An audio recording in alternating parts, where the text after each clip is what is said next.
Israel पर कभी भी हो सकता है चौतरफा हमला। ये बड़ी खबर है। ईरानी प्रॉक्सी को इजराइल पर हमले की हरी झंडी, जहां खमेनी ने अपने प्रॉक्सी को एक्टिवेट कर दिया है। सीरिया, इराक, लेबनान और यमन से होगा हमला। हालांकि जो ऑर्डर दिया गया है वो फरमान आखिर है क्या, और प्रॉक्सी को मिली कमान का मतलब क्या है, यही इस वक्त का सबसे बड़ा सवाल है। और उसी सवाल को देखते हुए बड़ी इंफॉर्मेशन आपके सामने रखेंगे, क्योंकि इजराइल पर इस हमले का खतरा किस हद तक बढ़ गया है।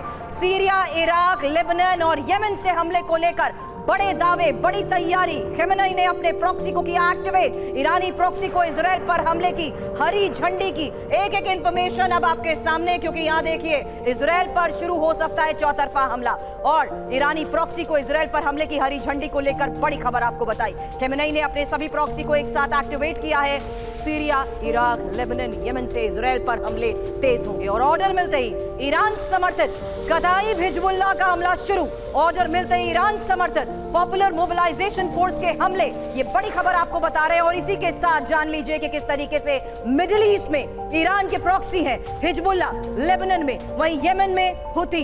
ये जान लीजिए कि आखिर किस तरीके से चौतरफे हमले की हम बात करते हैं तो कैसे घेराव होगा, क्योंकि लेबनान में हिजबुल्लाह है, यमन में हुती, गाजा में हमास और इराक में कताइब हिजबुल्लाह, साथ ही सीरिया में ईरानी मिलिशिया। ये जो बड़ी खबरें हम आपको बता रहे हैं, उसी के तहत आईआरजीसी का मुख्य प्रॉक्सी कुर्द फोर्स भी है। बहल सर, इस बारे में आपसे सवाल करूंगी, लेकिन ईरान के प्रॉक्सी वॉर का मतलब क्या है, यही होगा सवाल। उससे पहले इंफॉर्मेशन वॉल पर इस बारे में एक एक डिटेल आपके सामने, क्योंकि इसका मतलब साफ है। ईरान के प्रॉक्सी वॉर का मतलब साफ है, इजराइल पर चौतरफा हमला, दुनिया के दूसरे देशों में इजरायली संपत्ति पर हमला। महत्वपूर्ण ये कि लेबनान से हिजबुल्लाह हमलों को अंजाम देगा, यमन से हुती हमलों को और ज्यादा अंजाम देंगे, और साथ ही सीरिया से ईरानी मिलिशिया का हमला। इंपॉर्टेंट है, इराक में कताइब हिजबुल्लाह जिस तरीके से एक्टिव हो रहा है, मिडिल ईस्ट में देशों में इजराइल और अमेरिकी बेस को टारगेट किया जा रहा है। लेकिन उससे पहले एक और बड़ी खबर बता दें, क्योंकि 24 घंटे के अंदर ईरान समर्थित ग्रुप के बदले को लेकर ही ये बड़ी खबर है, जहां सीरिया में अमेरिकी बेस पर मिसाइल अटैक हुआ है। अमेरिकी बेस पर दागी गई 5 मिसाइलों को लेकर खबर आई। इस हमले के बाद ईरान समर्थित ग्रुप की ये वार्निंग, सीरिया में अमेरिकी बेस पर हमला सिर्फ शुरुआत। तो मिडिल ईस्ट में क्या प्रॉक्सी वॉर हो चुकी है शुरू? सीरिया में अमेरिकी सैन्य बेस पर ईरान समर्थित ग्रुप के हमले को लेकर खबर आई है। इराक से अमेरिकी बेस पर एक के बाद एक 5 मिसाइलें दागी गई हैं। इराक में ईरानी मिलिशिया पर हमले के 24 घंटे के अंदर बदला, जहां ईरान समर्थित ग्रुप की यह धमकी, अमेरिकी बेस पर हमला तो सिर्फ शुरुआत है। हालांकि आपको बता दें, फरवरी के बाद पहली बार अमेरिकी सेना के खिलाफ हमले को अंजाम दिया गया है, और इराकी पीएम अल सुदानी के अमेरिका से लौटने वक्त ही ये हमले को अंजाम दिया गया। इराक में अमेरिकी सैनिकों की वापसी की संभावनाओं के बीच जिस तरीके से हमले को अंजाम दिया गया है, उसी पर होगा सवाल। लेकिन सीरिया में अमेरिकी बेस पर जो बड़ा हमला हुआ है, अमेरिका के सीरिया में 2 सबसे बड़े बेस पर हमले को लेकर यह खबर आई, जहां अमेरिकी बेस पर 3 मिसाइलों और एक ड्रोन से वार किया गया है। इसी हमले में अमेरिकी गठबंधन का एक फाइटर प्लेन भी तबाह हो चुका है। 3 बड़ी खबरें एक साथ दिखाएं, और इन्हीं खबरों पर चाहूंगी बहल सर आपसे जवाब, क्योंकि यूएस बेस पर मिसाइलों से, ड्रोन से हमलों को लेकर यह बड़ी खबर सामने आई है, जहां ईरानी प्रॉक्सी को हमले की एक तरफ हरी झंडी मिली है, वहीं हमले के बाद ईरानी ग्रुप्स की यह चेतावनी क्या संकेत देती है? देखिए सूरबीर जी, आपने बहुत अच्छा एनालिसिस किया है। इसमें मैं आपका माइंड लेके जाना चाहूंगा मार्च एंड पे, जबकि पूरे विश्व में एक लहर दौड़ रही थी कि इजराइल के ऊपर प्रतिबंध लगाए जाएं, क्योंकि तब तक 32 से 33 हजार लोगों की मौत हो चुकी थी, जिसमें 70% महिलाएं और चिल्ड्रन थे, और दूसरी भुखमरी की कंडीशन थी। तो कहीं ना कहीं उस प्रेशर को हटाने के लिए इजराइल ने एक बहुत बड़ी चाल चली, जिसमें उन्होंने अटैक किया ईरानियन एम्बेसी को सीरिया के अंदर। उनको पता था एक्शन रिएक्शन होगा, और उसका एक्शन लिया। ईरान ने 331 ड्रोन्स और मिसाइल्स वहां पे इजराइल के ऊपर दागे, और उसके बाद एक छोटा सा रिएक्शन इजराइल ने दिया अमेरिकन प्रेशर के अंदर कि इससे आगे ना आप दीजिएगा। लेकिन उनको जो करना था राफा के अंदर, वो करने के लिए उन्होंने ये पूरा एक्शन रिएक्शन किया है, ताकि अमेरिकन और जो वेस्टर्न फोर्सेस हैं वो वापस इजराइल के साथ आ जाएं। कहीं ना कहीं जहां पे बहुत प्रोटेस्ट चल रहे थे, वो वापस इजराइल के पास आ गई हैं, और अब वो राफा में अपना पूरा जोर लगाएगा।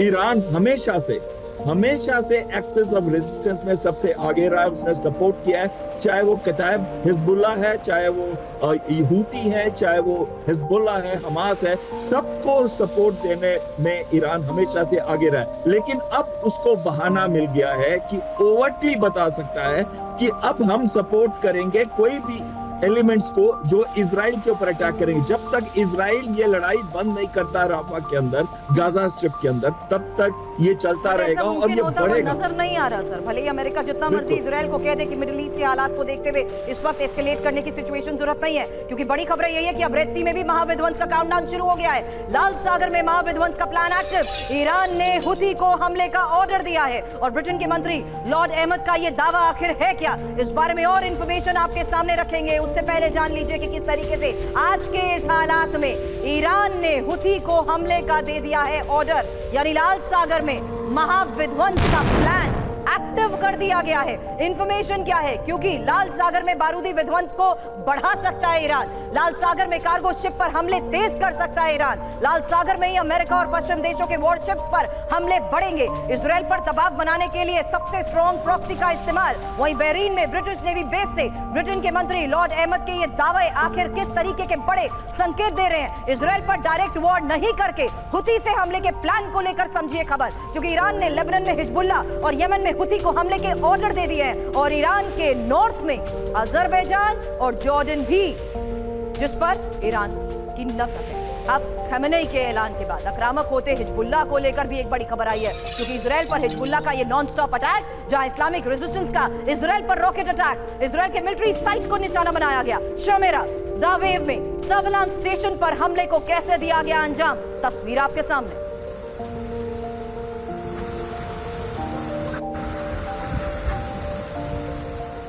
हिजबुल्ला ने मार गिराया इजराइल का सबसे घातक ड्रोन। लेबनान में इजराइल का हमीज 450 ड्रोन तबाह। अल एशिया इलाके में इजरायली ड्रोन गिरा है। आपको बता दें, सरफेस टू एयर मिसाइल से हिजबुल्ला का यह पलटवार।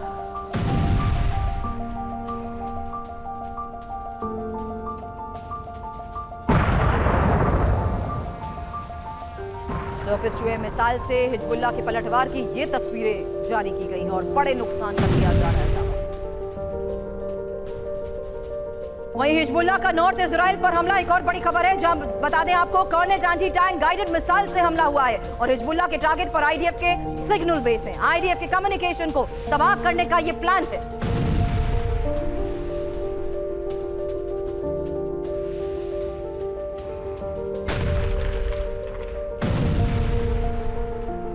बड़ी खबरें एक साथ आपके सामने। एक तरफ जहां कम्युनिकेशन सिस्टम को तबाह किया जा रहा है, वहीं लेबनान में इजरायली हमीज के ड्रोन तबाह करने को लेकर भी खबर आई है और इजराइल पर हिजबुल्ला के नॉन स्टॉप अटैक जिस तरीके से जारी है, ये तस्वीरें सामने आई इस्लामिक रेजिस्टेंस के आईडीएफ पर रॉकेट अटैक की।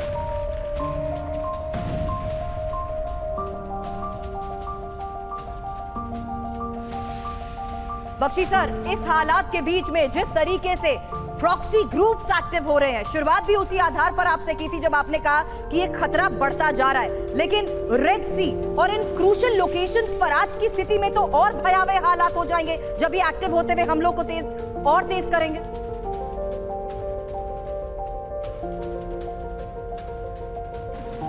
बिल्कुल, देखिए अब पिछले 30 वर्ष जो है ईरान एक प्रॉक्सी युद्ध लड़ रहा था इजराइल के साथ। फिर हमने आकस्मिक इसमें बदलाव आते देखा जब ईरान और इजराइल के बीच में डायरेक्ट मिसाइल क्लैश हुआ। उस मिसाइल क्लैश में देखिए एक चीज जो उभर कर नहीं आई है, ज्यादा लोगों को नहीं पता चला कि हालांकि ज्यादातर इजराइल के 170 ड्रोन ईरान के मार गिराए गए 13 अप्रैल के मिसाइल स्ट्राइक में, और उनके क्रूज मिसाइल्स भी मार गिराए गए, लेकिन जो बैलिस्टिक मिसाइल्स थे वो जो नेवातिम एयर बेस पे 7 दागे गए थे, 5 ने हिट किया। ये बड़ी चौंकाने वाली बात है, क्योंकि वर्ल्ड का स्ट्रॉन्गेस्ट एयर डिफेंस नेवातिम, रामोन एयर बेस और जो गोलान में उनकी मॉनिटरिंग इंटेलिजेंस मॉनिटरिंग फैसिलिटी है, ये 3 टारगेट्स थे। ये हाईएस्ट डिफेंस लेवल था। यहाँ पे अमेरिका के एंटी बैलिस्टिक मिसाइल ग्रिड से जुड़े थे, तो वो पेनिट्रेट करना एक सीरियस मामला था। तो दुनिया घबरा गई कि एस्केलेशन होगी, इसलिए इजराइल पे बहुत प्रेशर डाला यूनाइटेड स्टेट्स ने कि वो पुरजोर रिएक्शन ना करे।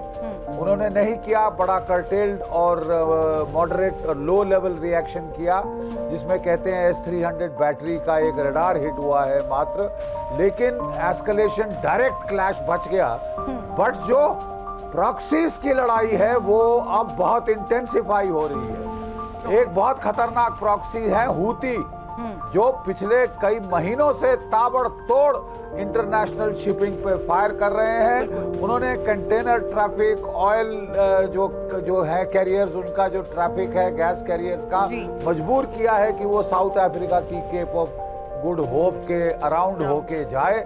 उससे जो है इंश्योरेंस कॉस्ट बढ़े हैं, पेट्रोल ट्रांसपोर्टेशन के कॉस्ट बढ़े हैं, ट्रेड ट्रांसपोर्टेशन के, दुनिया की इकोनॉमी पे असर पड़ना शुरू हो गया है। अगर ये कि आज के इस हालात में जब ये खबरें आती हैं तो कितना असर इसका इस सिचुएशन के एस्केलेट होने की वजह से पड़ रहा है।